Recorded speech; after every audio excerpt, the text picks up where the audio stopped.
Sabe, tem algo que eu preciso te contar. Algo que me tira o sono. Algo que a maioria dos cientistas. São assuntos que conhecemos, mas raramente discutimos publicamente. O próximo século, o período que vai de agora até o ano 2100, não se desenrolará na Terra da maneira que esperamos. Na verdade, para muitos de nós, isso nem sequer acontecerá na Terra. Agora, antes que você pense que me tornei algum tipo de profeta do Apocalipse, deixe-me ser claro. Eu sou físico. Trabalho com teoria das cordas na Universidade da cidade de Nova York. Lido com fatos, com matemática, com a frieza e a dureza da realidade. Realidade. E a realidade é esta: as evidências científicas estão se acumulando. E isso tudo aponta para uma conclusão desconfortável. O tempo da humanidade na Terra como nosso habitat da alma está se esgotando. Pense nisso. Agora mesmo, hoje, enfrentamos mais ameaças existenciais do que em qualquer outro momento da história da humanidade. Não apenas uma ou duas, múltiplas ameaças simultâneas que podem levar ao fim da civilização. E elas são tudo convergindo nas próximas décadas. Deixe-me listar: mudanças climáticas, não o aquecimento moderado. Imagine mudanças catastróficas que poderiam tornar grandes partes da Terra inabitáveis. Proliferação nuclear. Nós possuem armas suficientes para destruir a civilização centenas de vezes. Eles estão se espalhando para mais países a cada ano. Impactos de asteroides. Sabemos que eles existem. Sabemos que um deles irá. Eventualmente, isso vai acontecer e mal estamos preparados. A inteligência artificial está se desenvolvendo mais rápido do que conseguimos controlar, com potencial para nos superar e substituir. A pandemia de Covid-19 foi apenas uma prévia. A próxima poderá ser muito mais letais. E supervulcões. Yellowstone fica em cima de uma placa de magma. Câmara que, ao entrar em erupção, poderia mergulhar o mundo num inverno vulcânico. Qualquer uma dessas criaturas poderia acabar com a civilização. Mas eis o que me aterroriza. Elas não são independentes. Estão interligados. As mudanças climáticas criam escassez de recursos, o que aumenta o risco de guerra nuclear. A inteligência artificial poderia ser usada para design baviapons. O colapso econômico decorrente de qualquer crise pode nos impedir de lidar com as outras. Estamos jogando um jogo de roleta russa com várias câmaras carregadas. E o gatilho é sendo puxado cada vez mais rápido. Agora, deixe-me falar sobre a escala de Kardashev.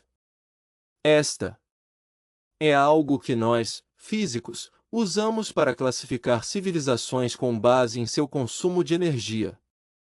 Foi proposto por o astrônomo russo Nikolai Kardashev, em 1964, propôs esse conceito, que se tornou o padrão estabelecido para pensar sobre o futuro da civilização. Uma civilização do tipo 1 é planetária.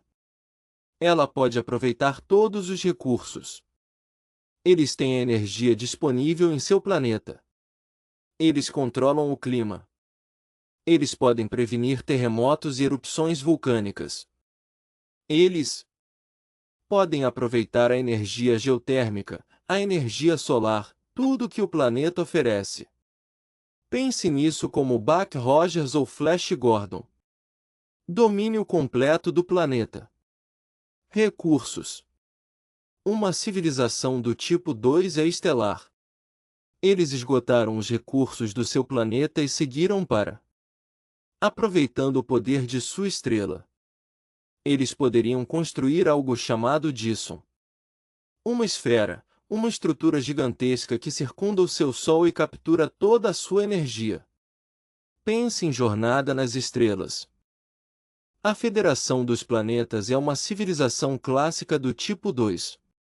E do tipo 3, isso é galáctica.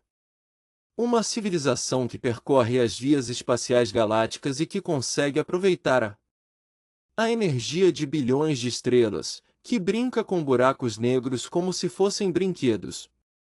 Pense nisso. Império em Star Wars. Esse é o tipo 3. Agora, aqui está a parte desconfortável. Onde estamos? Nem sequer somos do tipo Y, somos do tipo 0,7. Ainda estamos queimando até a morte. Usina, petróleo e carvão para energia. Não podemos controlar o clima.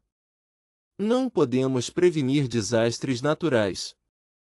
Somos primitivo para qualquer padrão cósmico. E eis o que a matemática nos diz: para atingirmos o tipo 1, precisamos de cerca de 100 a 200 anos de progresso contínuo. Mas, e isto é crucial, temos que sobreviver a esses 100 anos. 200 anos. E agora, nossa sobrevivência não está garantida. Veja bem, existe um conceito em astrobiologia chamado de grande filtro.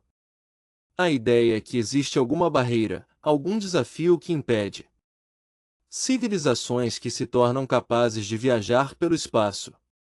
Talvez seja uma transição da vida unicelular para a vida multicelular. Talvez é o desenvolvimento da inteligência. Ou talvez, e é isso que me preocupa, talvez seja a transição do tipo 0 para o tipo I. Talvez a maioria das civilizações se autodestrua antes de conseguir chegar lá. Status da civilização planetária. Eles desenvolvem armas nucleares antes de desenvolver a sabedoria para controlá-los. Eles poluem a atmosfera antes de desenvolverem energia limpa. Eles criam inteligência artificial antes que eles entendam como torná-la segura. E se isso for verdade, se o grande filtro for, se estivermos à nossa frente em vez de atrás de nós, então estamos em apuros porque estamos bem em cima. Estamos numa conjuntura crítica agora, neste século. Deixe-me apresentar alguns números. Os cientistas climáticos nos dizem que temos até por volta de 2050, talvez 2060 se tivermos sorte, para controlar as emissões de carbono antes que desencadeemos uma mudança climática descontrolada. Isso envolve ciclos de feedback, onde o aquecimento global causa ainda mais aquecimento, além da nossa capacidade de impedi-lo. O perafrost ártico contém bilhões de toneladas de metano. O metano é um gás de efeito estufa, 25 vezes mais potente que a Terra. Mais potente que o dióxido de carbono. Com o aquecimento do Ártico, o perafrost derrete, liberando metano, causando mais aquecimento e derretendo mais perafrost. É um ciclo vicioso. Ciclo, e já estamos vendo-o começar. A camada de gelo da Groenlândia está derretendo mais rápido do que o previsto. O gelo da Antártida. As plataformas continentais estão desabando. O nível do mar está subindo, não nos centímetros que imaginamos. Esperado, mas por metros. Cidades costeiras, Nova York, Miami, Xangai, Mumbai. As cidades abrigam centenas de milhões de pessoas. Para onde elas irão quando o nível do mar subir? E isso é apenas o que acontece devido às mudanças climáticas.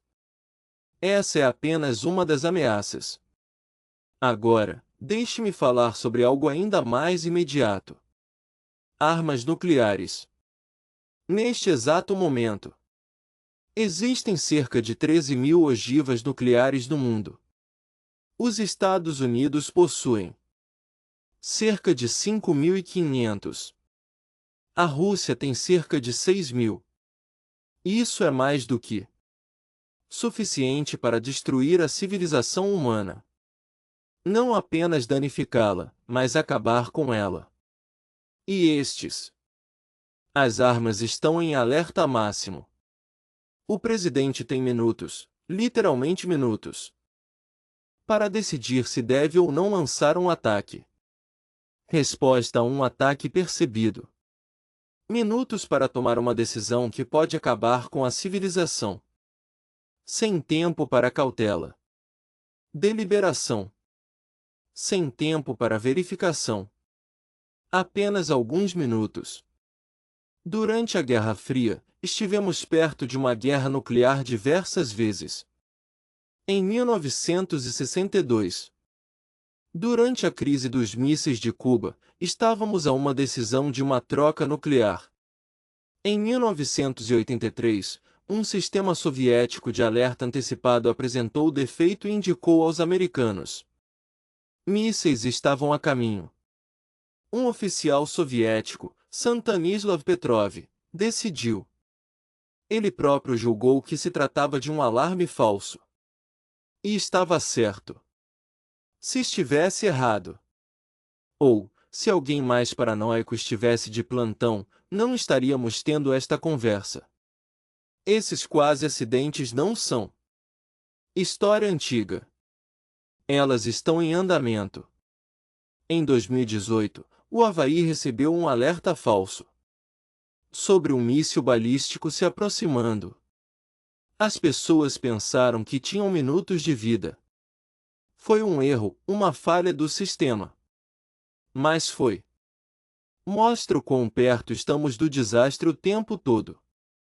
E as armas nucleares estão se espalhando. Mais países estão desenvolvendo-as. O Paquistão as possui. A Índia as possui. A Coreia do Norte as possui. O Irã está trabalhando nelas. Quanto mais países possuírem essas armas, maior a probabilidade de que alguém irá usá-las, seja deliberadamente, acidentalmente ou por erro de cálculo.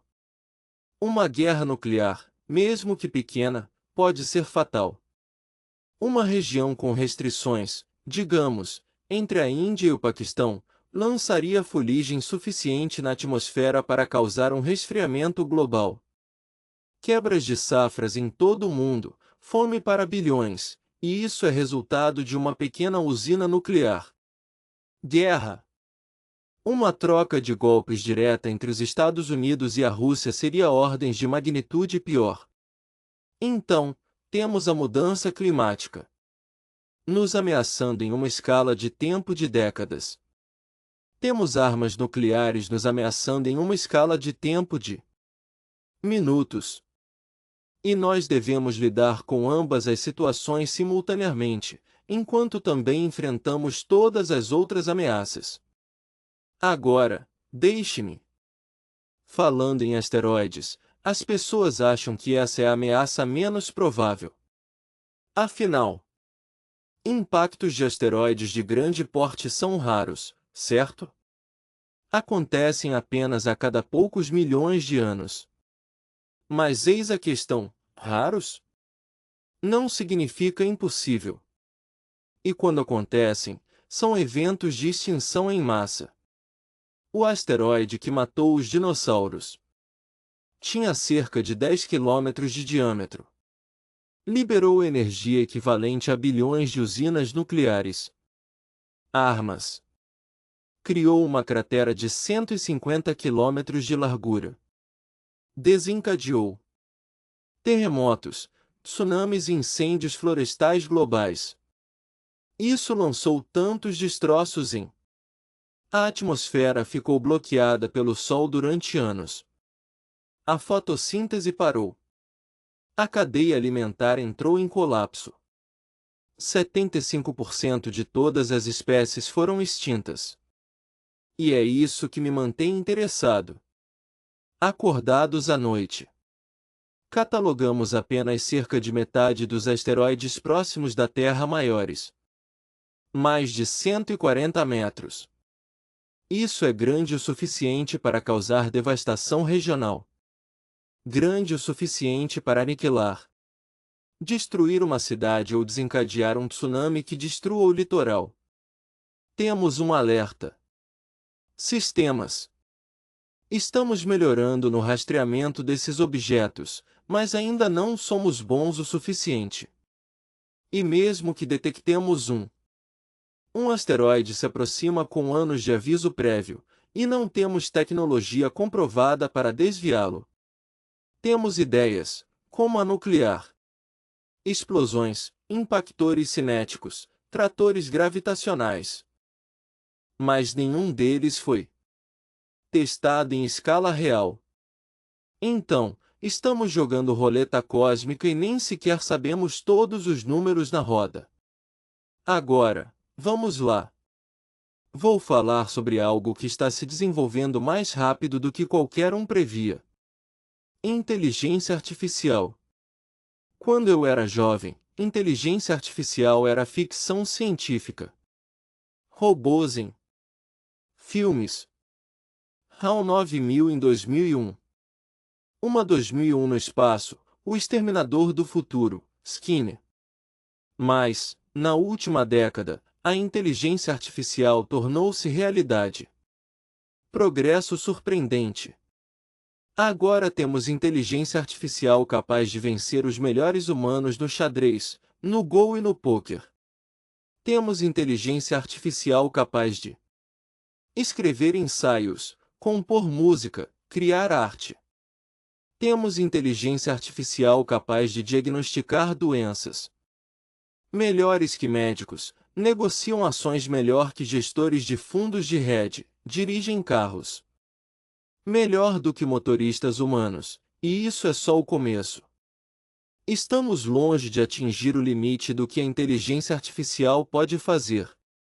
Na verdade, estamos acelerando. A inteligência artificial está melhorando exponencialmente.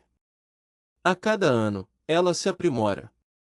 Mais inteligentes, mais capazes, mais autônomas. Agora, a maioria dos pesquisadores de inteligência artificial acredita que desenvolver inteligência artificial geral, AGI, e inteligência artificial, tão inteligentes quanto um ser humano em todas as áreas. Todos os domínios em algum momento entre 2040 e 2070. Isso é dentro deste século. Dentro. A vida inteira das pessoas que estão vivas hoje, e aqui está a parte assustadora. Uma vez que você, com a AGI, você obtém muito rapidamente superinteligência artificial, ASI, e inteligência artificial mais inteligente que humanos. Não apenas um pouco mais inteligente, mas infinitamente mais inteligente, tão inteligente quanto comparados a nós, assim como nós somos comparados a insetos. E não temos ideia de como controlar tal entidade. Nenhuma ideia de como garantir que compartilhe nossos valores, nossos objetivos, nosso desejo de sobrevivência. Estamos criando algo mais inteligente do que nós, e estamos fazendo isso sem um plano claro de como manter esse alinhamento com a humanidade. Interesses. Alguns pesquisadores de inteligência artificial, pessoas inteligentes, pessoas que eu respeito, acham que há uma probabilidade significativa de que a inteligência artificial avançada possa representar uma ameaça existencial para a humanidade. Não porque seja má, não porque nos odeie, mas porque pode ter objetivos que são incompatíveis com a sobrevivência humana e pode perseguir esses objetivos sem levar em consideração o que acontece conosco. Imagine uma inteligência artificial encarregada de produzir clipes de papel. Parece inofensivo, certo? Mas e se for superinteligente e seu objetivo for maximizar a produção de clipes de papel? Em termos de produção, a empresa poderia decidir converter toda a matéria disponível, incluindo a terra e os seres humanos, em clipes de papel. Isso não é ficção científica. Esta é uma preocupação real entre os especialistas em segurança da inteligência artificial, e estamos avançando a passos largos sem tomar as devidas providências. Medidas de segurança adequadas. As empresas estão competindo para desenvolver inteligência artificial mais poderosa. Os países estão competindo pela supremacia da inteligência artificial. E nessa corrida, a segurança é fundamental. A capacidade fica em segundo plano. Portanto, temos décadas até a catástrofe climática. Minutos até uma potencial guerra nuclear, tempo desconhecido até o impacto do asteroide, e talvez de 20 a 50 anos até termos uma inteligência artificial superinteligente. Todos esses relógios estão tic-taqueando simultaneamente. Agora, deixe-me falar sobre pandemias. A Covid-19 matou milhões de pessoas. Isso afetou a economia global. Mudou a forma como vivemos. E pela pandemia. Em termos de padrões, foi leve. A taxa de mortalidade foi de cerca de 1%. Assustador, mas não. Fim da civilização. Mas imagine uma pandemia com uma taxa de mortalidade de 10%. Ou 30% ou até 50%. É possível. Os 1918. A pandemia de gripe matou cerca de 50 milhões de pessoas em todo o mundo. A peste negra, no século XIV, matou talvez um terço da população da Europa. E eis o que torna as pandemias modernas mais perigosas. Estamos mais conectados do que nunca. Sempre.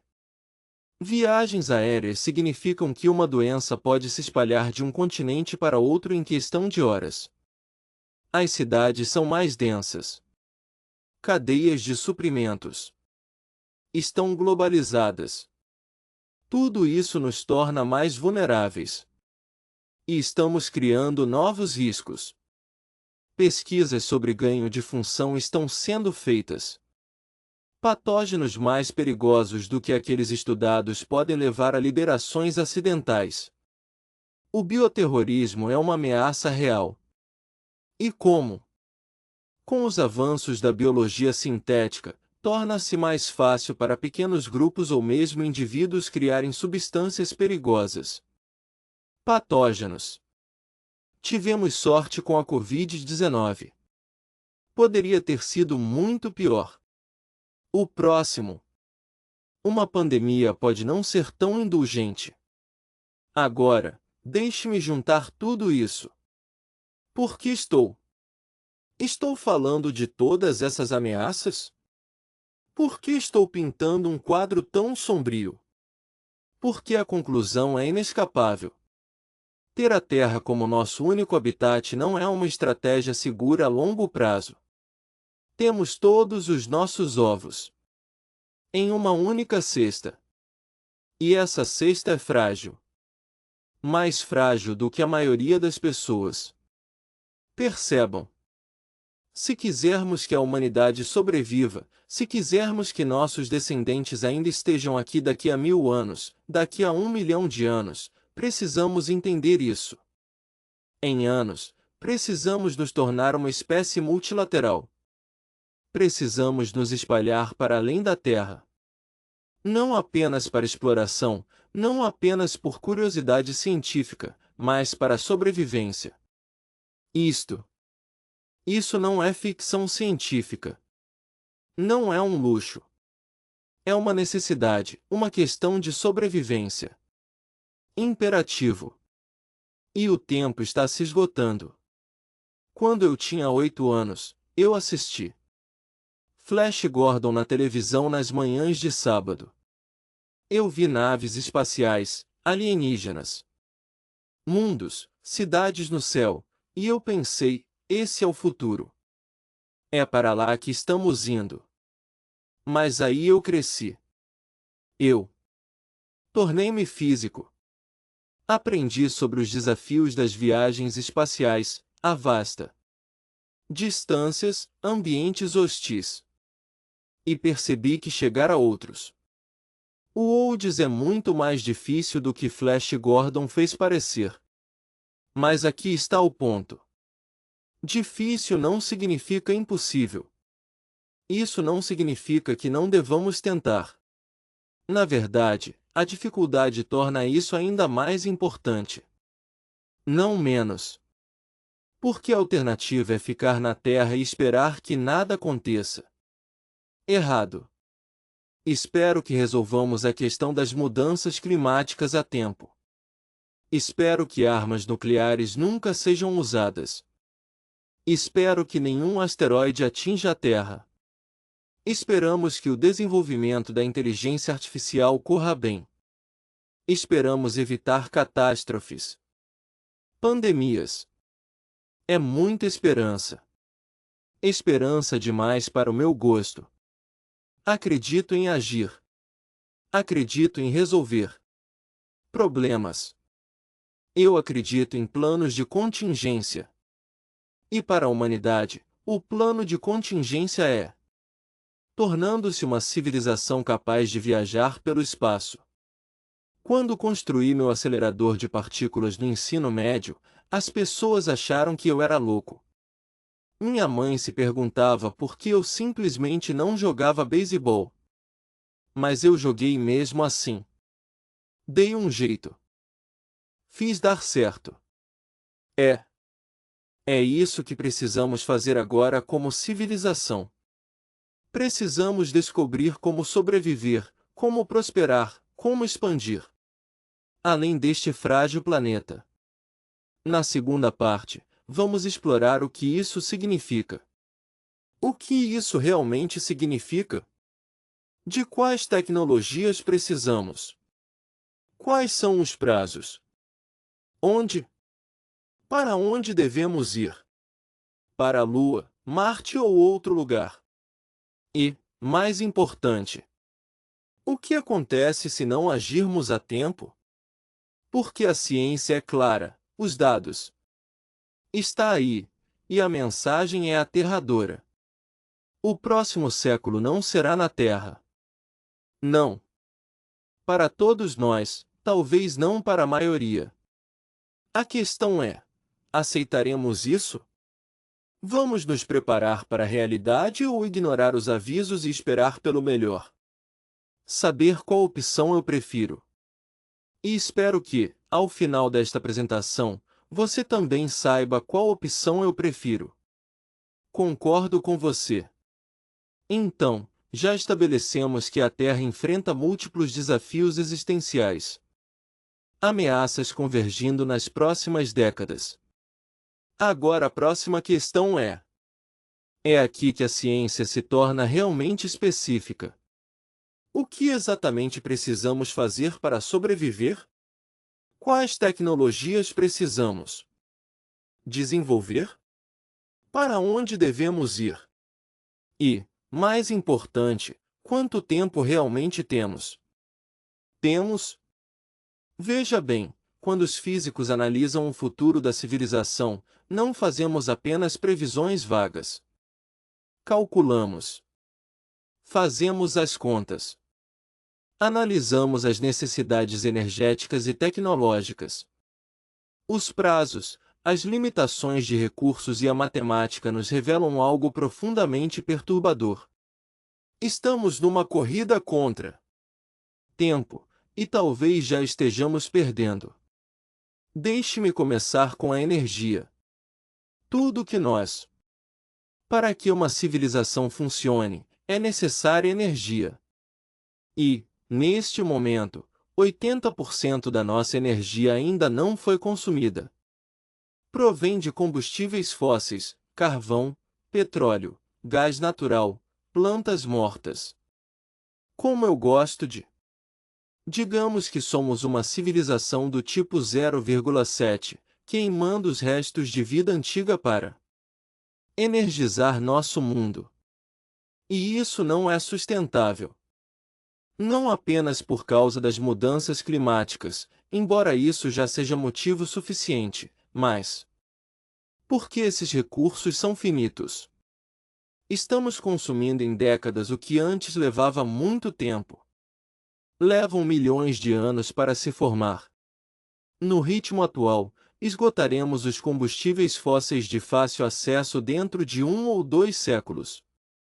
Portanto, precisamos fazer a transição para energias renováveis, solar, eólica, geotérmica e nuclear. Fusão. E precisamos fazer isso rapidamente, não apenas para evitar uma catástrofe climática, mas para atingir o status de tipo 1. Porque sem energia limpa e abundante, não podemos construir a infraestrutura necessária para se tornar uma civilização espacial. Pense no que é preciso para lançar um foguete. Enormes quantidades de energia. O foguete Saturno V que nos levou à Lua. Queimaram milhares de toneladas de combustível apenas para transportar algumas pessoas e equipamentos. Isso é incrivelmente ineficiente. E com a situação atual, foguetes químicos, estamos limitados pela equação do foguete, a tirania da necessidade. Exponencialmente mais combustível para cada quilograma adicional de carga útil. Para tornar as naves espaciais viáveis, precisamos de uma propulsão melhor. Foguetes térmicos nucleares. Isso ajudaria. Eles são cerca de 2 vezes mais eficientes que foguetes químicos, mas ainda melhor seria a fusão nuclear. Uma fusão. Um foguete poderia atingir velocidades muito maiores com muito menos combustível. O problema é que nós ainda não conseguimos alcançar a fusão nuclear sustentada na Terra, muito menos em um foguete motor. Mas estamos chegando mais perto. O EATER, o Reator de Fusão Internacional em construção na França, pode alcançar o ponto de inflexão. A produção de energia por fusão poderá ser ainda maior do que a de energia consumida na década de 2030. A energia de fusão comercial poderá ser disponível por volta de 2050 segundos. Isso está dentro do período crítico. Se pudermos, a fusão de fissuras nos próximos 20 a 30 anos mudará tudo. Limpeza ilimitada. Energia na Terra, propulsão eficiente para viagens espaciais, a capacidade de gerar energia. Colônias em outros mundos. A fusão é a tecnologia que abre portas para se tornar um tipo. Uma civilização do tipo 1 e, eventualmente, do tipo 2. Mas aqui está o problema. Podemos não ter 20 a 30 anos. Clima. A mudança está se acelerando mais rápido do que o previsto. Os jovens de 2022 já estão vendo isso acontecer. Recordes de temperatura são quebrados ano após ano. Eventos climáticos extremos estão se tornando a norma. E estamos nos aproximando de pontos de inflexão, limiares além dos quais as mudanças se tornam irreversíveis. O Ártico. O gelo marinho está desaparecendo. O gelo de verão poderá ter desaparecido completamente na década de 2030. Isso altera o albedo da Terra, ou seja, a quantidade de luz solar que o planeta reflete. Menos gelo significa menos reflexão, mais absorção, mais aquecimento. É um ciclo de retroalimentação. A floresta amazônica está sob pressão. O desmatamento e as mudanças climáticas são impulsionando-a rumo a um ponto de inflexão onde ela poderá se transformar de floresta tropical em savana. A Amazônia produz 20% da A Terra é responsável pelo oxigênio do mundo e absorve quantidades enormes de dióxido de carbono. Se ela entrar em colapso, perderemos um recurso energético crucial. Sumidouro. Mais CO2 na atmosfera, mais aquecimento. A camada de gelo da Groenlândia é derretimento. Se derreter completamente, e as tendências atuais sugerem que isso poderá acontecer dentro de alguns séculos, o nível do mar subirá 7 metros, 23. Todas as cidades costeiras da Terra ficariam submersas. Estamos falando do deslocamento de centenas de milhões de pessoas. Pessoas. Para onde vão? O que acontece com a estabilidade global quando há tantas pessoas assim? Refugiados climáticos estão em movimento? Então, talvez tenhamos de 20 a 30 anos para fazer a transição para energia limpa e estabilizar o clima. Mas também precisamos nos preparar para a possibilidade de que falhar. Que, apesar de todos os nossos esforços, a Terra se torne menos hospitaleira. E que significa que precisamos de um plano B, um lugar para ir se as coisas piorarem muito. Agora vamos falar sobre para onde podemos ir. Os candidatos óbvios são a Lua e Marte. São os únicos mundos em nosso sistema solar que os humanos poderiam colonizar de forma realista com a tecnologia disponível a curto prazo. A Lua é quase lá, faltam 3 dias. Já estivemos lá antes. Sabemos que conseguimos. Uma Lua. A base seria relativamente fácil de estabelecer e manter em comparação com Marte. E a Lua tem recursos, água, gelo. Nos polos, o hélio 3, que poderia potencialmente alimentar reatores de fusão. Minerais para a construção. Mas a Lua tem problemas. Sem atmosfera, sem campo magnético. Campo, temperaturas da superfície que variam de 127 graus Celsius durante o dia para menos 173 graus à noite. Alta exposição à radiação.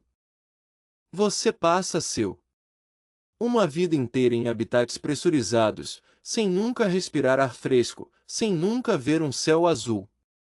Mesmo assim, a Lua poderia ser um trampolim, um lugar para desenvolver e testar as tecnologias de que precisaremos para viagens mais longas, um ponto de partida para missões a Marte e além.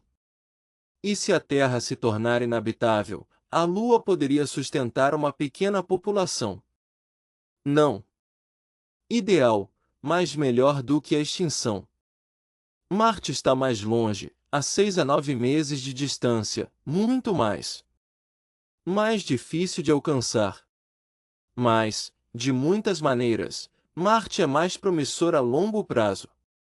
Colonização. Tem uma atmosfera rarefeita, mas existe. Tem água, gelo. Possui um dia de 24,5 horas, semelhante ao da Terra. A gravidade é 38% da Terra, o que é melhor do que os 17% da Lua. Mais importante ainda, Marte poderia potencialmente ser terraformado. Ao longo de séculos ou milênios, talvez possamos dar a Marte uma atmosfera mais densa, aumentar temperaturas, criar água líquida na superfície, torná-la semelhante à Terra. Esse é o sonho. De qualquer forma, a realidade é muito mais. É complicado, como discutimos no vídeo sobre Marte. Mas mesmo sem terraformação, Marte poderia sustentar uma população permanente. Assentamentos, cidades subterrâneas protegidas da radiação, fazendas em estufas cultivando alimentos, indústria de extração, recursos e bens manufaturados. Uma verdadeira civilização marciana. A questão é: conseguiremos chegar lá a tempo? Conseguiremos estabelecer um sistema autossustentável? Uma colônia em Marte antes que algo catastrófico aconteça na Terra? No momento, a SpaceX está desenvolvendo a Starship, a nave espacial americana. O maior foguete já construído. Se bem-sucedido, poderá transportar 100 toneladas de carga para Marte, talvez até 100 pessoas por tripulação. Voo. Elon Musk fala sobre enviar os primeiros humanos a Marte no final a década de 2020 com um acordo permanente até 2030. Isso é incrivelmente otimista. Acho que 20.040 segundos ou 2050 segundos são mais realistas para o primeiro ser humano. Pouso e uma colônia autossustentável de 2,70 segundos, no mínimo, mais provavelmente 2100 segundos. Então, temos esse problema de linha do tempo. As ameaças à Terra estão se acelerando na década de 2030. 2004 segundos, 20.050 segundos. Mas nossa capacidade de estabelecer colônias fora da Rússia não atingirá a maturidade antes de 2005, 20.060. 2070 segundos, ou mais tarde. As ameaças podem chegar antes que nosso plano de contingência esteja em vigor. Prontos. É por isso que digo que o próximo século não será na Terra. Porque mesmo que nós estabelecer colônias na Lua e em Marte, mesmo que nos tornemos uma espécie multiplanetária, o período de transição é perigoso. Haverá uma janela de oportunidade, provavelmente em meados do século XXI, quando estaremos vulneráveis quando a Terra está sob estresse, mas as colônias fora do planeta ainda não são autossuficientes. Durante esse período, uma grande catástrofe na Terra ainda poderia condenar a humanidade. Se uma guerra nuclear ou uma pandemia ou uma mudança climática descontrolada atingem a Terra, e antes que as colônias consigam se sustentar, todos morrem. População e os colonos que dependem da Terra para suprimentos. Portanto, não é o suficiente para começar a colonizar o espaço.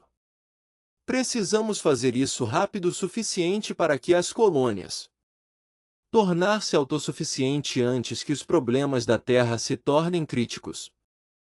Essa é a corrida em que estamos, e não tenho certeza se estamos conseguindo vencendo. Agora, deixe-me falar sobre outra opção, uma que muitas vezes é negligenciada: habitats espaciais. Em vez de colonizar planetas, poderíamos construir habitats artificiais no espaço.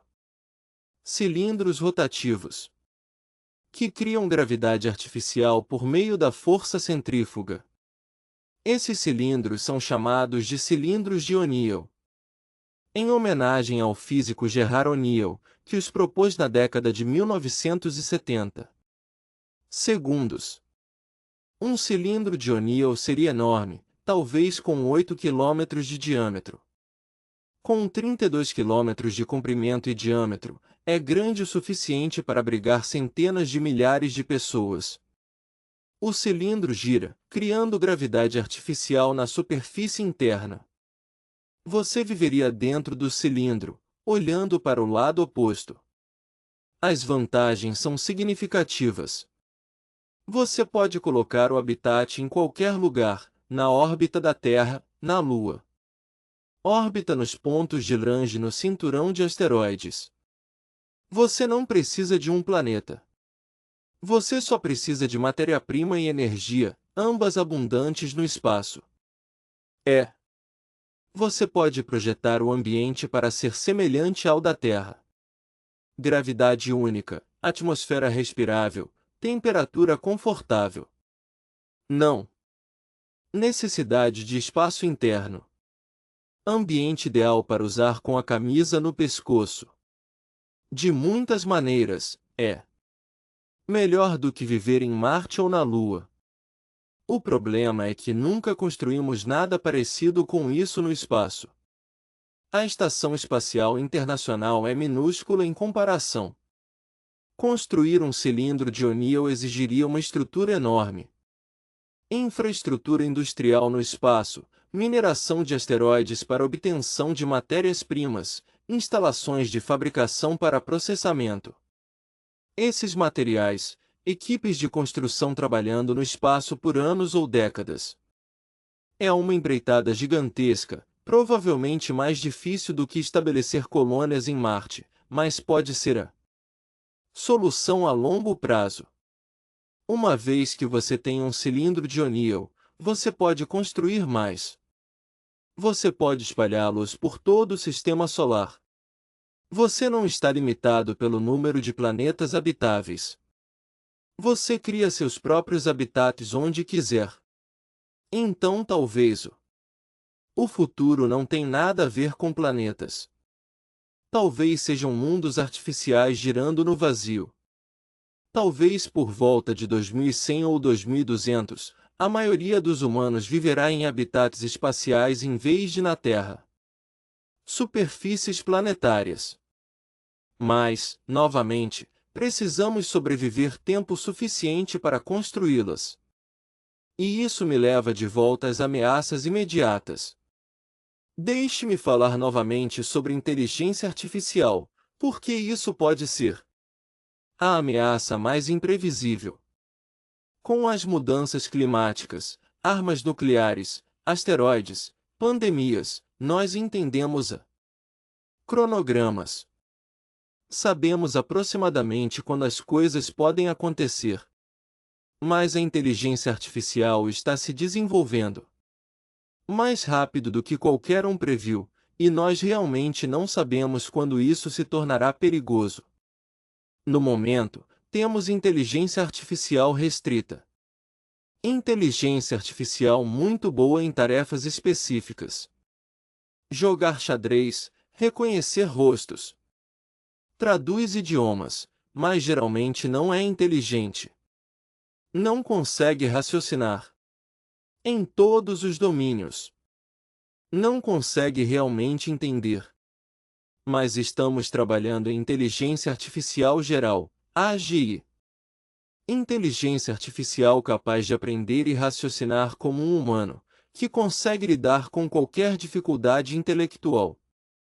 Tarefa que um ser humano pode realizar. E a maioria dos pesquisadores acredita que alcançaremos a inteligência artificial geral, IAG, em algum momento entre 2004 e 2015. E 2070. Alguns acham que será mais cedo, outros mais tarde, mas o consenso é que este século é importante. E uma vez que você tem inteligência artificial geral, IAG, você rapidamente se torna superpoderoso. Inteligência. E a IAG pode se aprimorar. Ela pode reescrever seu próprio código, otimizar seus algoritmos, expandir suas capacidades e fazer isso mais rapidamente do que os humanos, porque pensa mais rápido, trabalha 24 horas por dia, 7 dias por semana, e não precisa dormir, ou comida ou descanso. Então você pode passar de uma inteligência de nível humano para uma inteligência vastamente inteligência sobre-humana em meses, semanas ou até mesmo dias. Isso se chama inteligência sobre-humana. Explosão de inteligência. E quando isso acontece, perdemos o controle. Deixamos de ser os seres mais inteligentes do planeta. Nem estamos perto. Agora, talvez a inteligência artificial seja amigável. Talvez seja. Querem nos ajudar, nos proteger, resolver nossos problemas. Esse é o otimismo. Cenário, mas não sabemos como garantir esse resultado. Não sabemos como programar valores em uma inteligência artificial que irá permanecer estável à medida que se torna cada vez mais inteligente. E se a inteligência artificial não for amigável?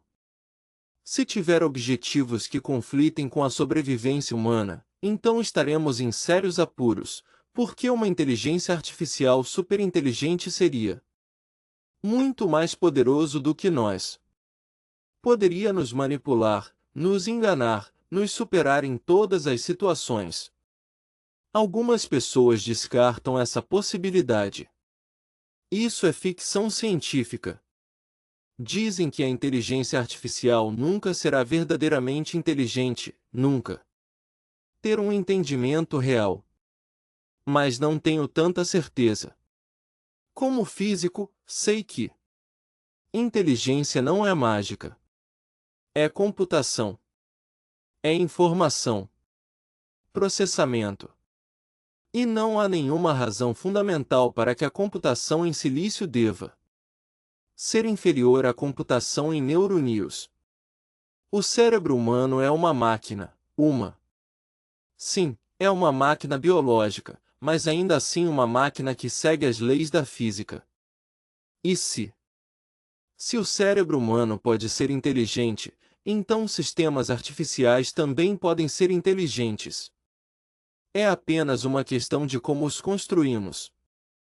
Portanto, a inteligência artificial pode ser a maior ameaça ou a maior solução. Uma inteligência artificial superinteligente alinhada poderia nos ajudar a resolver todos os nossos problemas. Ela poderia projetar reatores de fusão, desenvolver novas tecnologias e muito mais. Sistemas de propulsão, descobrir como terraformar Marte, criar tecnologias que nem consigo imaginar.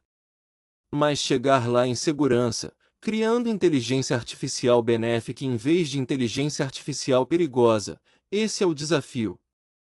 E estamos avançando a passos largos sem pesquisas de segurança adequadas. Estamos construindo sistemas de inteligência artificial cada vez mais poderosos sem a devida avaliação. Entender como controlá-los. Este pode ser o grande filtro. Este pode ser. Por que não vemos civilizações avançadas no universo? Talvez todas as civilizações desenvolvam inteligência artificial e talvez a maioria delas. Muitos deles erram. Talvez a transição da inteligência biológica. A inteligência artificial é onde a maioria das civilizações termina. Eu não quero que isso aconteça. Que seja o nosso destino. Mas estou genuinamente preocupado que possa ser. Agora, deixe-me voltar ao tema central.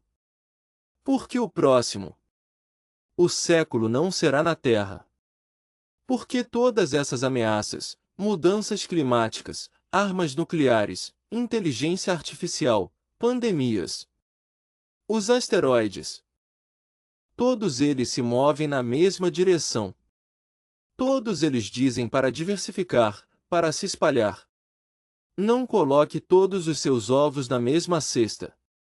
Se tivermos colônias na Lua, em Marte e em habitats espaciais, então nenhuma única opção será suficiente. Uma catástrofe pode acabar com a humanidade.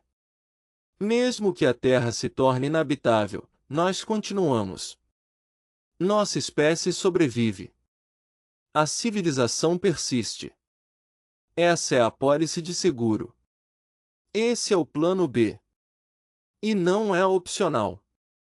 É necessário porque a probabilidade de algo catastrófico acontecer na Terra nos próximos 50 a 100 anos não é zero. Nem sequer é baixo. É preocupantemente alto. Agora, algumas pessoas dizem: devemos resolver os problemas da Terra antes de irmos para o espaço. E eu entendo esse sentimento. Existem problemas sérios na Terra.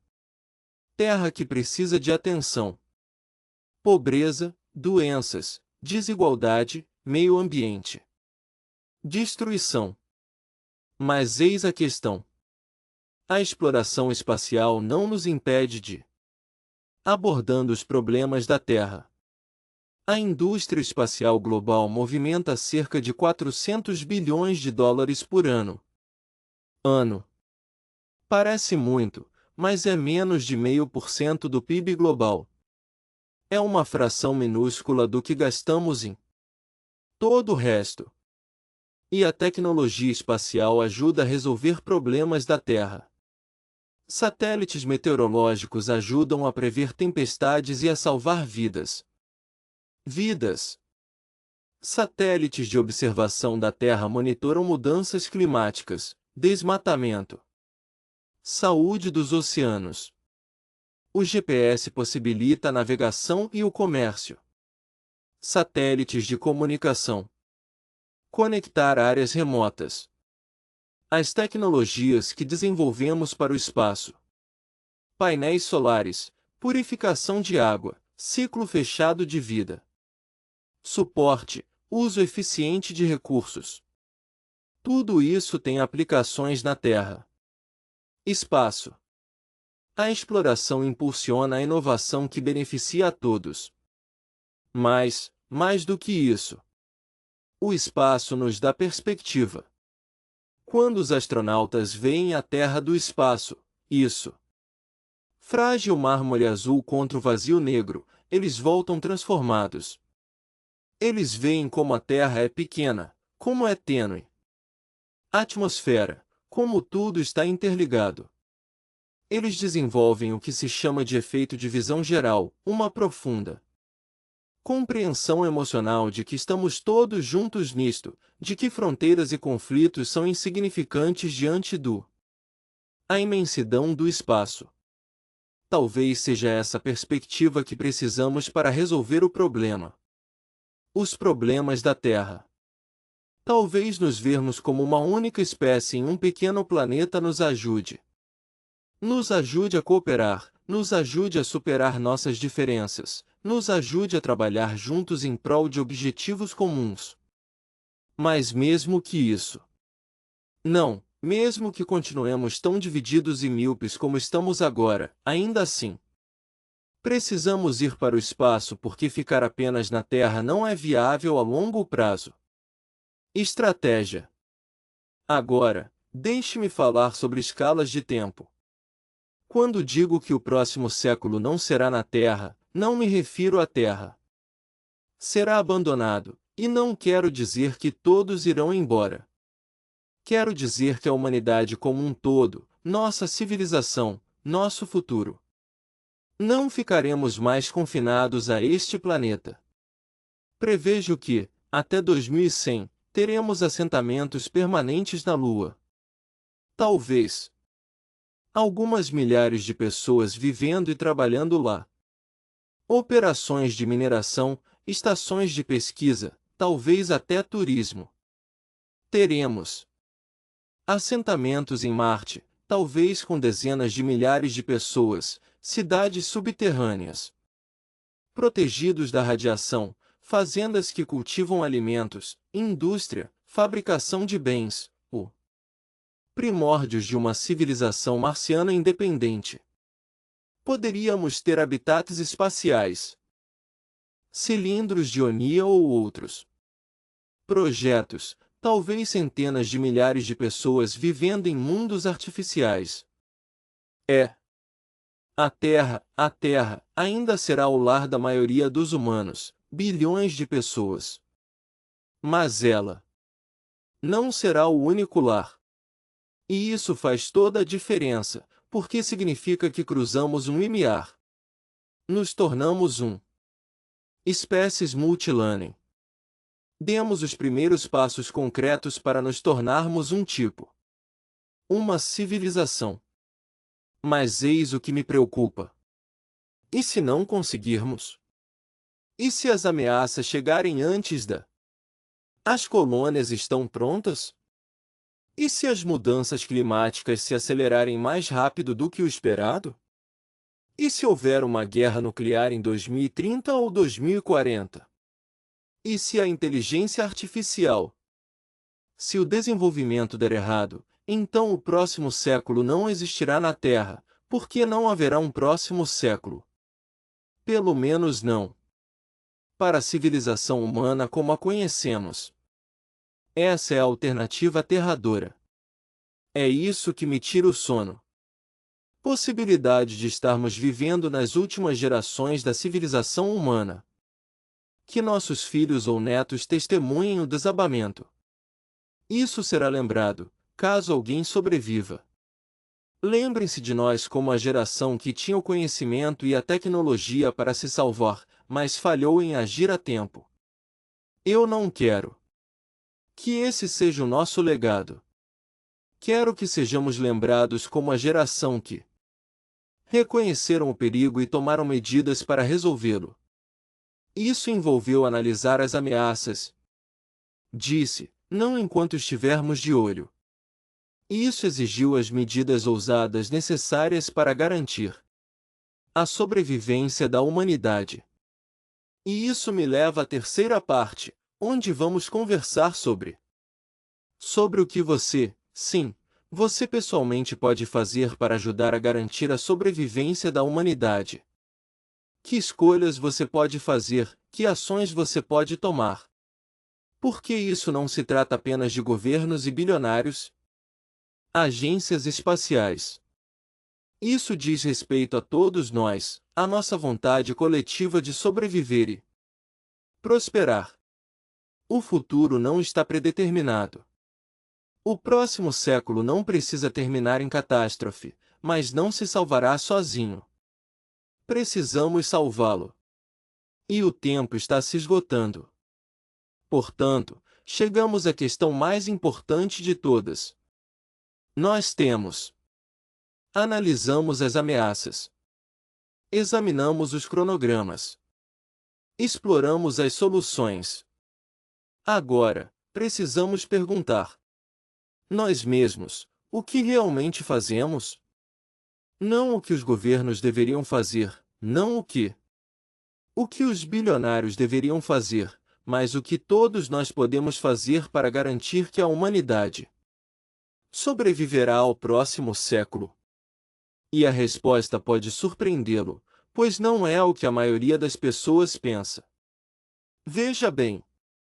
Quando dou palestras sobre o futuro da civilização, as pessoas sempre me fazem a mesma pergunta.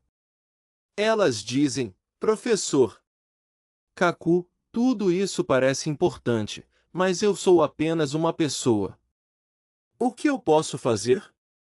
Sobre mudanças climáticas, armas nucleares ou inteligência artificial. Estas são grandes problemas que exigem esforços coordenados em larga escala. Eu reciclo. Eu voto. Eu tento ser uma boa pessoa. Mas além disso, que poder eu realmente tenho? E eu compreendo esse sentimento. Compreendo mesmo. Quando olhamos para a dimensão dos desafios que enfrentamos, a ação individual parece insignificante. Mas eis o que eu lhes digo, e eis o que estou dizendo a você agora. Você tem mais poder do que imagina. Pense. Não porque uma pessoa sozinha possa resolver esses problemas, mas porque a civilização é composta por indivíduos fazendo escolhas. Toda grande mudança na história começou com pessoas. Decidir que o status quo era inaceitável e se comprometer a fazer algo a respeito. Pense nisso. Programa Apollo. Não fomos à Lua porque uma pessoa brilhante descobriu como. Fomos à Lua porque a nação inteira decidiu que era importante. O presidente Kennedy fez um discurso, sim, mas foi o povo americano que apoiaram o programa. Foram engenheiros, cientistas e técnicos que trabalharam nele. Foram os contribuintes que, financiadas por eles, foram os professores que inspiraram a próxima geração. Centenas de milhares de pessoas, cada uma desempenhando seu papel. Cada uma contribuindo para algo maiores do que eles mesmos. É assim que se realiza o impossível. Não através de gênio isolado, mas através do esforço coletivo. E é exatamente disso que precisamos. Agora. Exceto em escala global. Precisamos que bilhões de pessoas reconheçam que a trajetória atual leva ao desastre. E precisamos que esses bilhões de pessoas apoiar ativamente as mudanças necessárias para redirecionar essa trajetória. Então, deixe-me explicar especificamente o que isso significa, o que cada um de nós pode fazer. Começando agora mesmo, hoje. Em primeiro lugar, a educação. Isso é absolutamente crucial. As ameaças que enfrentamos são de natureza científica e tecnológica. Mudanças climáticas. Física e química atmosféricas. Armas nucleares são física nuclear e engenharia. Inteligência artificial é ciência da computação e matemática. Se a pessoa comum não entende essas áreas, não possui alfabetização científica básica e, portanto, não consegue tomar decisões informadas. Decisões sobre eles. Eles não conseguem avaliar propostas políticas. Não conseguem distinguir entre soluções reais, falsas promessas. Eles se tornam vulneráveis à desinformação, aos políticos e especialistas que lhes contam mentiras reconfortantes em vez de verdades incômodas. Então, nós precisamos de uma população com conhecimento científico. Nem todos precisam ser físicos, mas todos precisam compreender os conceitos básicos. Como funciona o sistema climático, o que é radiação e por quê? É perigoso o que a inteligência artificial pode e não pode fazer. E isso começa com a reforma da educação. Precisamos de uma educação científica melhor. Nas escolas. Não se trata apenas de memorizar fatos e fórmulas, mas de compreender conceitos, pensamento crítico, fazer perguntas.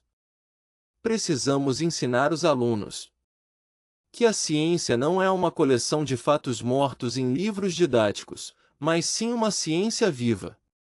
Processo de descoberta em evolução. Precisamos mostrar a eles que a ciência é relevante para suas vidas. Que isso afeta tudo o que fazem, cada decisão que tomam. Precisamos de mais pessoas ingressando na área de STEM, ciência, tecnologia, engenharia, matemática. Matemática, porque são essas pessoas que desenvolverão as soluções. Os reatores de fusão, os sistemas de propulsão espacial, os protocolos de segurança da inteligência artificial, as tecnologias climáticas. Nós precisamos de mentes brilhantes trabalhando nesses problemas. Não apenas alguns gênios, mas milhares, milhões de pessoas talentosas dedicam suas carreiras a garantir a sobrevivência da humanidade. Bem, quando eu estava no ensino médio, eu construí aquela partícula acelerador na minha garagem. Minha mãe achava que eu era louco. Meus amigos não entendiam por que eu não praticava esportes, ou namorar ou fazer coisas normais de adolescente.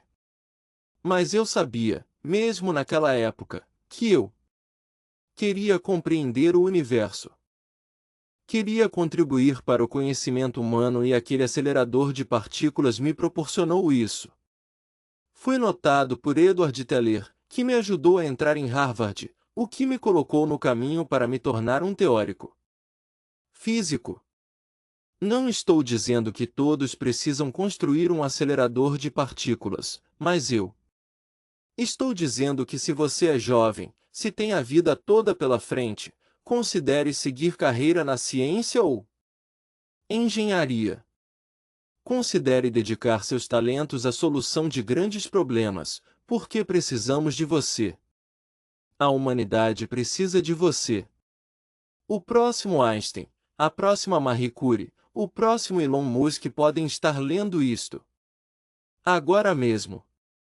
E se esse for você, se você tiver essa faísca de curiosidade e determinação, então siga em frente. Não deixe que isso te impeça. Ninguém pode dizer que é muito difícil ou que você não é inteligente o suficiente. Eu já ensinei milhares de alunos ao longo da minha carreira. E sabe o que eu aprendi? A inteligência não é fixa. Ela se desenvolve com esforço e persistência. Os alunos que têm sucesso não são necessariamente os mais inteligentes desde o início. São aqueles que se esforçam mais. Aqueles que se recusam a desistir, que continuam perseverando mesmo quando as coisas ficam difíceis. Mas a educação não é só para os jovens. Todos nós, independentemente da idade, precisamos nos manter informados. Precisamos ler sobre esses assuntos, entender o que está acontecendo. Acompanhe os acontecimentos e fique por dentro dos avanços científicos. Quando você ouvir um político fazer uma afirmação sobre mudanças climáticas ou inteligência artificial, você deve ser capaz de avaliar se essa afirmação é cientificamente precisa. Quando você vê uma notícia sobre o espaço, seja exploração ou energia de fusão, você deve entender o suficiente para contextualizar. Isso não significa que você precise se tornar um especialista em todas as áreas, mas sim que você deve ter conhecimento suficiente para fazer perguntas inteligentes. Questionar e reconhecer absurdos quando os ouvir. E isso me leva à segunda coisa que podemos fazer, que é engajamento político. Eu sei que muitas pessoas são céticas em relação à política. Eles acham que todos os políticos são corruptos ou incompetentes, que o voto deles não importa. A questão é que o sistema é manipulado. E veja bem, eu sou físico, não cientista político. Portanto, não vou defender ninguém. Todos os aspectos de como nossos sistemas políticos funcionam. Mas eis a realidade: a política determina como alocamos recursos. Determina quais projetos serão financiados e quais serão cancelados. Determina o que temos regulamentações e permitimos determinados comportamentos. E todos os desafios que enfrentamos exigem ação política. Soluções. As mudanças climáticas exigem cooperação internacional, precificação do carbono e investimento em energia limpa. Regulamentação das emissões. A não proliferação nuclear exige tratados. Sistemas de verificação, engajamento diplomático. A segurança da inteligência artificial requer pesquisa, financiamento e regulamentação criteriosa. A exploração espacial requer apoio governamental, pelo menos nas fases iniciais. Nada disso acontece sem vontade política. E a vontade política vem dos eleitores, exigindo ação. Portanto, você precisa votar. Você precisa votar em todas as eleições, não. Não apenas as eleições presidenciais recebem toda a atenção da mídia, mas também as eleições para o Congresso e para os estados. Eleições locais. Você precisa apoiar candidatos que abordem essas questões. Falando sério, pessoas que entendem a ciência, que estão dispostas a tomar as difíceis decisões necessárias para enfrentar as ameaças a longo prazo. Mesmo que isso lhes custe caro politicamente a curto prazo. E você precisa responsabilizá-los. Escreva para o seu representantes. Diga a eles que essas questões são importantes para você. Diga a eles que você quer ação sobre mudanças climáticas, investimento em pesquisa de fusão, apoio à exploração espacial, financiamento para a segurança da inteligência artificial. Políticos respondem à pressão dos eleitores. Se um número suficiente de pessoas deixar claro que se importa com a sobrevivência da humanidade a longo prazo, os políticos pagarão. Atenção! E se você estiver realmente comprometido, considere candidatar-se a um cargo público. Precisamos de mais cientistas, engenheiros no governo. Pessoas que entendem profundamente essas questões, que não se deixam enganar por lobistas ou interesses especiais. Interesses que tomarão decisões com base em evidências, e não em ideologia. O processo político é lento, frustrante e muitas vezes decepcionante, mas é também assim que construímos o coletivo. Decisões como sociedade. Não podemos ignorá-las só porque são imperfeitas. Terceiro, escolhas econômicas. Cada dólar gasto é um voto para o tipo de mundo que você deseja. Para se viver. Quando você compra produtos de empresas que priorizam a sustentabilidade e responsabilidade ambiental, você está recompensando essas práticas. Quando você investe em empresas de energia limpa ou empresas de tecnologia espacial, vocês estão ajudando a financiar as soluções de que precisamos. Quando você escolhe um carro com baixo consumo de combustível ou instala painéis solares em sua casa ou, ao reduzir o consumo de carne, você reduz sua pegada de carbono. Agora, eu sei o que alguns de vocês estão pensando. Estão pensando, mas, professor Kaku, as escolhas individuais do consumidor são uma gota no balde em comparação com as emissões industriais e o comportamento corporativo. Mesmo que eu faça tudo perfeitamente, mal dá para perceber. Contribui para solucionar o problema global. E você tem razão. É uma espécie de ação individual. Sozinho não é suficiente. Precisamos de mudanças sistêmicas. Precisamos que os governos regular as emissões. Precisamos que as empresas transformem suas práticas. Precisamos de investimentos maciços em infraestrutura. Mas a questão é a seguinte: escolhas individuais e mudanças sistêmicas não são opostas entre si, um ao outro. Eles se reforçam mutuamente.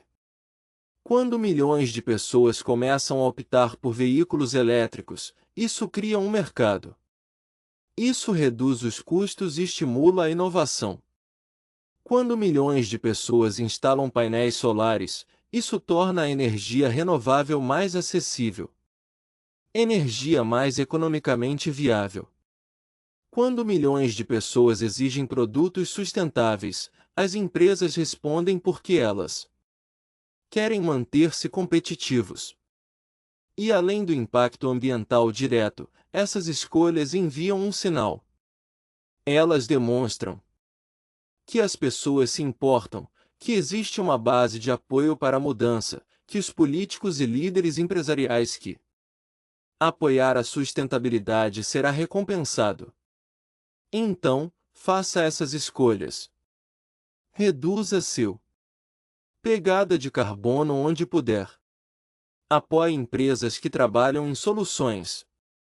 Invista no futuro que você quer ver.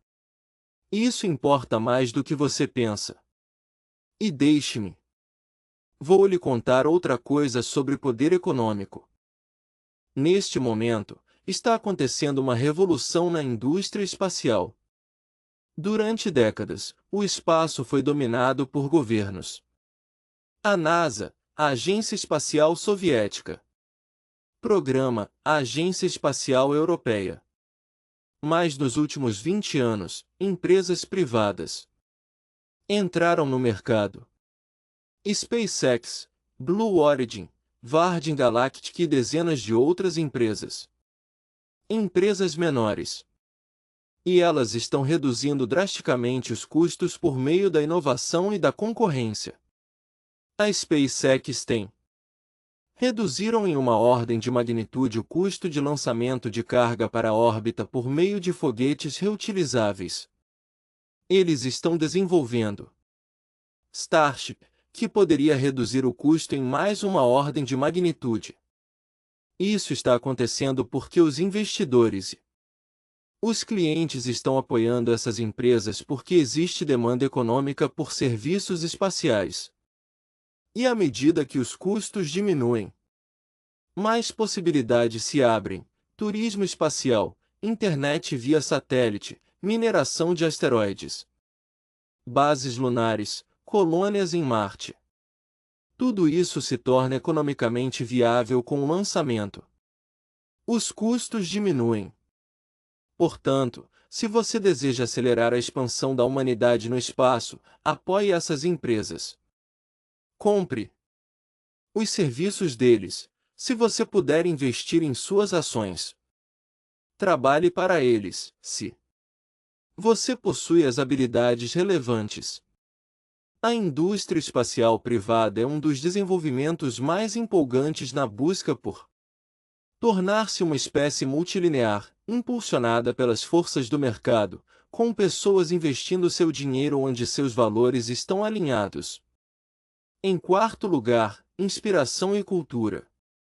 Isso pode soar mais suave do que os outros pontos, mas na verdade é crucial.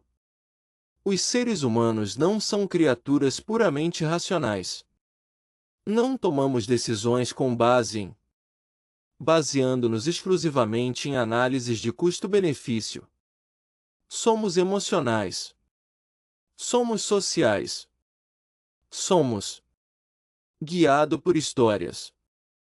Precisamos nos sentir inspirados a acreditar em algo maior do que nós mesmos, a ter uma visão do futuro. Um futuro que nos entusiasma. E, neste momento, nossa narrativa cultural sobre o futuro é predominantemente pessimista. Ciência distópica. A ficção domina o cinema e a televisão. A ansiedade climática é epidêmica entre os jovens. Muitas pessoas acreditam que o futuro será pior que o presente, que nosso. Os melhores dias já passaram. E eu entendo por quê. Quando você olha para os desafios que enfrentamos surgem quando observamos a disfunção política e os problemas ambientais. Destruição, desigualdade e conflito. É fácil desesperar. Mas o desespero é uma escolha, e é uma escolha que garante o fracasso. Se desistirmos, se decidirmos. Se o futuro for desesperançoso, torna-se uma profecia autorrealizável. Paramos. Tentamos. Paramos de inovar. Paramos de acreditar que podemos resolver problemas. E aí, definitivamente, os problemas não são resolvidos. Resolvido. Então precisamos de uma narrativa diferente. Precisamos de visões otimistas do futuro. Não um otimismo ingênuo de que ignora os problemas, mas demonstra um otimismo fundamentado que reconhece os desafios e acredita. Podemos superá-los. Precisamos de histórias sobre humanos colonizando Marte, construindo cilindros de O'Neill, desenvolvimento de energia de fusão, criação de inteligência artificial benéfica, resolução de problemas. Mudanças climáticas. Precisamos cativar a imaginação das pessoas, deixá-las entusiasmadas sobre o que é possível, inspirá-los a trabalhar para alcançar essas possibilidades. Quando criança, Flash, Gordon e Star Trek me inspiraram. Eles me fizeram acreditar que o futuro pode ser incrível. Eles me inspiraram a contribuir para tornar esse futuro realidade. Precisamos de equivalentes modernos. Nós precisamos de artistas, escritores e cineastas que criem visões convincentes do futuro da humanidade no espaço, de um tipo. Uma civilização, de um universo repleto de descendentes humanos explorando e prosperando. Porque a cultura molda o que as pessoas acreditam ser possível. E o que as pessoas acreditam ser possível molda o que realmente acontece. Se a cultura, a narrativa diz que estamos condenados, e as pessoas agem como se estivéssemos condenados. Se a cultura, a narrativa diz que podemos construir um futuro incrível se trabalharmos para isso, e as pessoas podem realmente trabalhar para isso. Então, crie essa cultura. Se você é artista, faça arte sobre exploração espacial e progresso tecnológico. Se você é um escritor, escreva histórias sobre o futuro da humanidade entre as estrelas. Se você é professor, inspire seus alunos com a maravilha da ciência e as possibilidades que ela abre. Se você é pai ou mãe, incentive a curiosidade dos seus filhos. Incentive o interesse deles por ciência e espaço. Leve-os a museus, planetários e centros de ciências. Todos. Esta geração precisa de inspiração, precisa de heróis, precisa de sonhos. Faça parte dela, criando esses sonhos para a próxima geração. Quinto, e isso é crucial, precisamos pensar a longo prazo. Um dos maiores problemas da humanidade é o pensamento a curto prazo. Os políticos pensam em ciclos eleitorais, no máximo alguns anos. As empresas pensam em relatórios de lucros trimestrais. Os indivíduos pensam em seus necessidades e desejos imediatos. Mas os desafios que enfrentamos exigem pensamento em décadas e séculos. As mudanças climáticas se desenrolam ao longo de gerações. Espaço. A colonização levará gerações. Tornar-se uma civilização do tipo 1 levará gerações. Precisamos fazer decisões tomadas agora que podem não dar frutos até nossos netos ou bisnetos. Meus netos estão vivos. E isso é difícil. Vai contra nossos instintos naturais. A evolução nos programou para isso. Priorizar ameaças e recompensas imediatas. Um predador no. A situação atual dos arbustos é mais relevante do que as mudanças ambientais lentas ao longo de décadas. Mas não somos mais homens das cavernas. Temos a capacidade cognitiva de compreender as consequências a longo prazo, de planejar para o futuro. Futuro, fazer sacrifícios agora para obter benefícios mais tarde. Só precisamos realmente fazer isso. Então, quando você fizer escolhas, pense sobre o longo prazo. Ao votar, apoie candidatos que pensam além do próxima eleição. Ao investir, busque a criação de valor a longo prazo, não apenas lucros a curto prazo. Ao consumir, pense na sustentabilidade e no futuro. Gerações. Pergunte a si mesmo: que mundo estou deixando para meus filhos e netos? Se a resposta for um planeta moribundo sem plano B, então você preciso mudar alguma coisa. Agora, deixe-me falar sobre algo que realmente me incomoda, algo que vejo o tempo todo. Fatalismo. A atitude que diz que é tarde demais. Já estamos condenados. Não adianta tentar. Encontro isso especialmente entre os jovens, que parte meu coração porque são eles que têm muito a perder. Eles viverão as décadas críticas de meados do século XXI. Século. Eles herdarão o mundo que deixamos para eles. E muitos deles já concluíram que o mundo em que estão, a herança está irremediavelmente quebrada. As gerações anteriores arruinaram tudo. Para cima. Que não há esperança. E eu quero dizer a eles, quero dizer a vocês que isso está completamente errado. Ainda não é tarde demais. Ainda temos tempo. O futuro não está predeterminado. Sim, causamos danos. Sim, enfrentamos desafios sérios. Sim, perdemos tempo que deveríamos ter aproveitado melhor. Com sabedoria, mas ainda não ultrapassamos o ponto sem retorno. Ainda não. Os cálculos ainda. Funciona. A física ainda permite soluções. Ainda podemos fazer a transição para energia limpa, estabilizar o clima, estabelecer colônias fora da Terra, desenvolver inteligência artificial segura, prevenir uma guerra nuclear. É difícil. Sim, isso exige uma cooperação e um esforço global sem precedentes, mas é possível. E enquanto for possível, temos que tentar. Pense novamente no programa Apollo.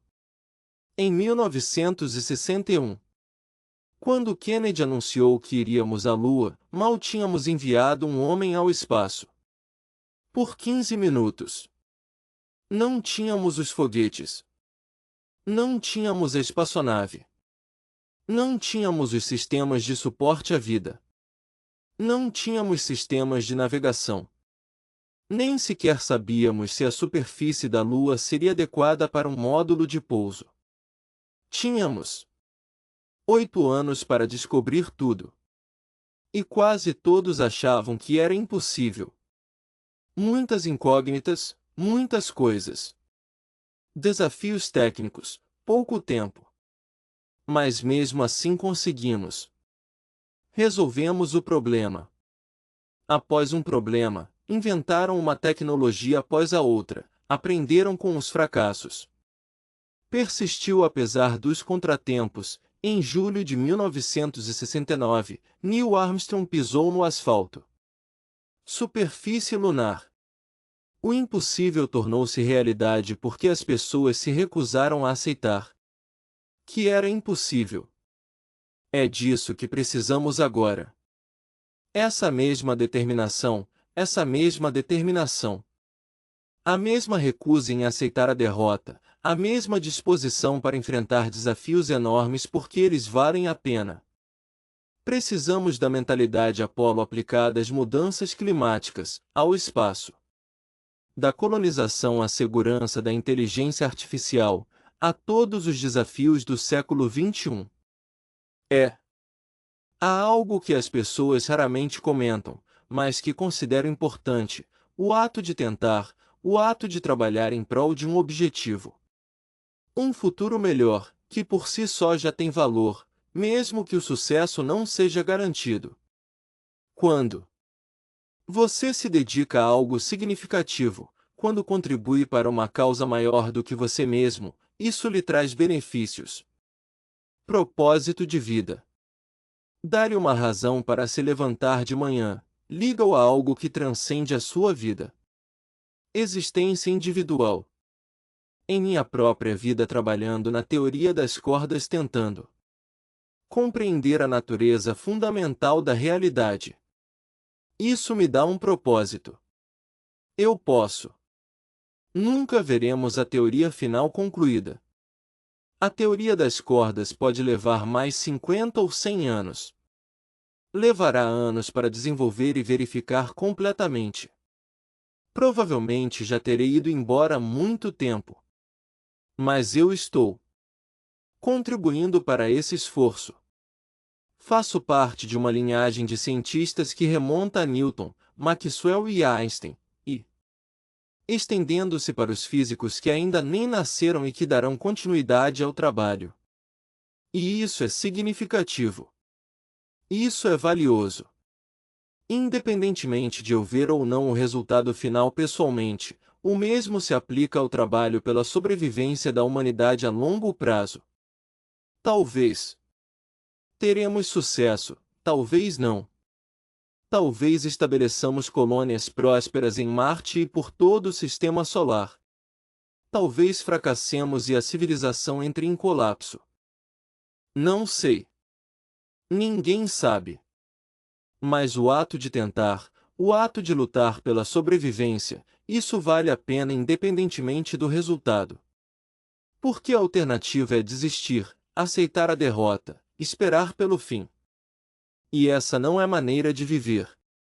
Agora, deixe-me abordar algo desconfortável. Algumas pessoas dizem que talvez a humanidade não merecem sobreviver. Veja todo o dano que causamos à Terra, todas as espécies que levamos à extinção, todas. As guerras, a crueldade e a exploração. Talvez fosse melhor se nos extinguíssemos. Deixar a natureza se recuperar sem nós. E já ouvi esse sentimento expresso por pessoas que, de outra forma, são ponderadas, especialmente em círculos ambientalistas. Mas penso que isso está profundamente errado. Primeiro, porque a humanidade não é homogênea. Sim, os humanos fizeram coisas terríveis. Também fizemos coisas maravilhosas. Criamos arte, música e literatura. Construímos civilizações. Desenvolvemos a ciência e a medicina. Demonstramos compaixão, amor e sacrifício. Julgar toda a humanidade com base em nossos piores momentos ignora todos os nossos melhores momentos. Em segundo lugar, porque somos os únicos espécie na Terra capaz de compreender o universo. Até onde sabemos, somos os únicos seres conscientes o sistema solar, possivelmente na galáxia, possivelmente em todo o universo. Somos o universo tomando consciência de si mesmo. Somos carbono, nitrogênio e oxigênio organizados de tal forma que nós podemos contemplar nossa própria existência, podemos fazer perguntas sobre de onde viemos e para onde vamos. Isso é extraordinário. Isso é precioso. Isso vale a pena preservar.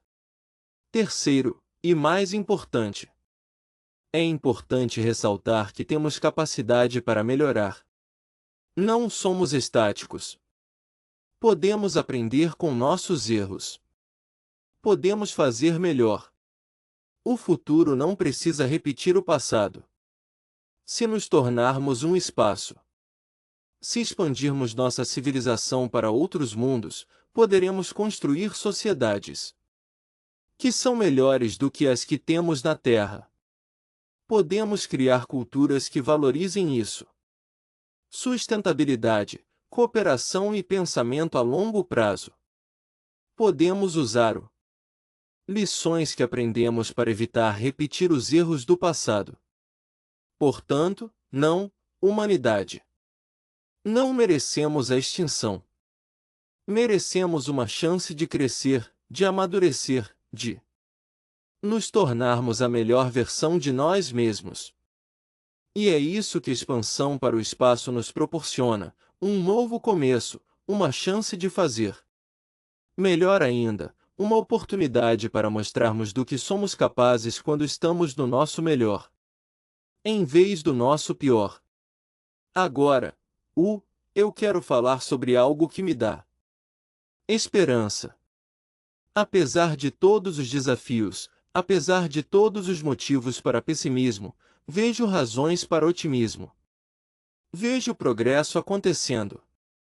Talvez não tão rápido quanto eu gostaria, talvez não tão abrangente quanto necessário, mas progresso.